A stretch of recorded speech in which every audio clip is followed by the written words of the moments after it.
Hey everybody, today we're going to be reading chapter 13 and 14. So let's get started now. They traveled on foot.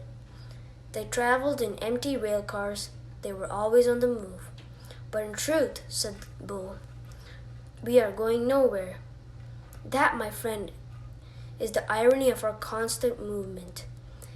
Edward rode in Bull's bedroll, slung over Bull's shoulder, with only his head and ears sticking out. But Bull was always careful to position the rabbit so that he was not looking down or up, but was instead forever looking behind him at the road they had just traveled. At night, they slept on the ground under the stars.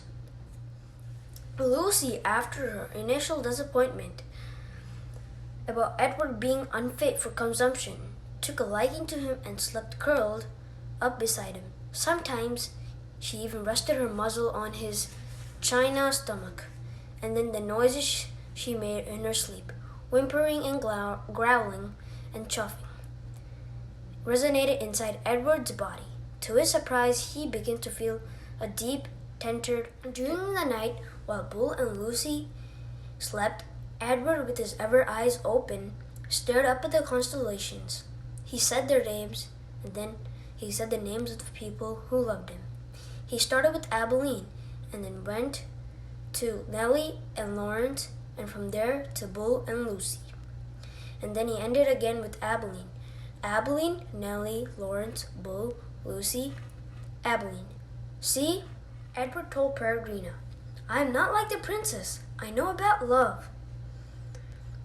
There were times, too, when Bull and Lucy gathered around a campfire with other tramps. Bull was a very good storyteller and an even better singer. Sing for us, Bull, the men shouted. Bull sat with Lucy leaning against his leg, and Edward balanced on his right knee, and he sang from deep inside himself.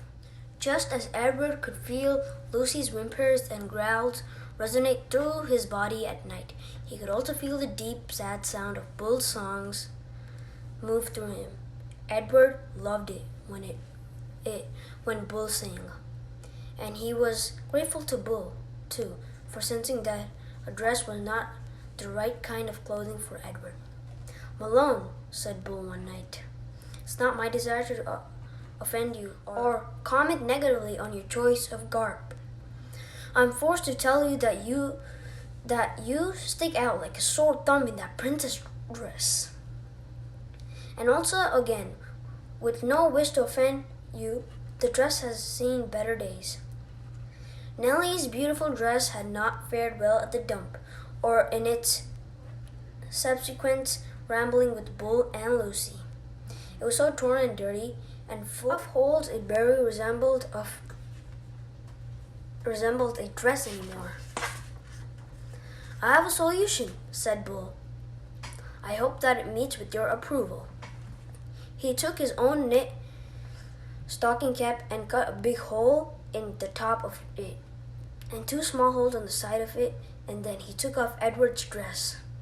Look away, Lucy, he said to the dog. Let's not embarrass Malone by staring at his nakedness. Bull slid the hat over Edward's head and pulled it down and poked his arms through the smaller holes. There you go, he said to Edward. Now you just need some pants. The pants Bull made himself, cutting up several red handkerchiefs and sewing them together so they formed a makeshift covering for Edward's long legs. Now you have the proper outlook, said Bull, standing back to admire his work. Now you look like the rabbit on the run. That was it, guys. That was chapter... Actually, I lied when I said 13 and 14. Sorry, guys, but it's getting a little late. So I think we're just going to read chapter 13.